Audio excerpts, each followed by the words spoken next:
प्राचीन समय की बात है। एक राजा था जिसका नाम सिद्धार्थ था। वह बहुत समृद्ध राज्य का शासक था और उसके पास किसी चीज की कमी नहीं थी। लेकिन उसके मन में हमेशा एक अजीब सी बेचैनी रहती थी। उसे लगता था कि उसके जीवन में कुछ अधूरा है। सिद्धार्थ को संसार के दुहक और कष्टों का कारण जानने की बहुत इच्छा थी। एक दिन उन्होंने अपने राजमहल से बाहर जाने का फैसला किया और अपने सेवक के साथ नगर भ्रमण पर निकले। वहां उन्होंने 4 दृश्यों को देखा जिन्होंने उनकी पूरी सोच को बदल दिया।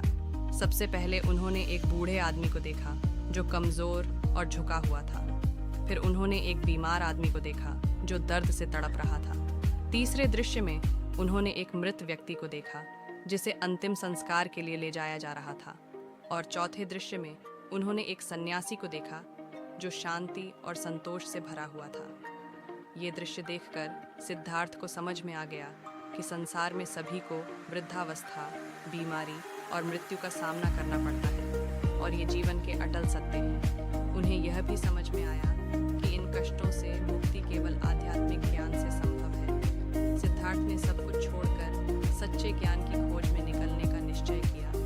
उन्होंने अपना राजपाट, महल और परिवार सब त्याग दिया और जंगल में तपस्या करने लगे।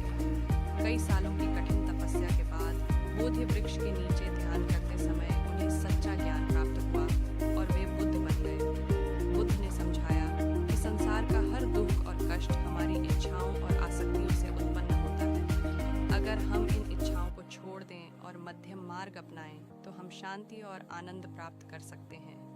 बुद्ध की यह कहानी हमें सिखाती है कि सच्चा सुख बाहरी वस्तुओं में नहीं बल्कि हमारे अंदर की शांति और समझ में होता है।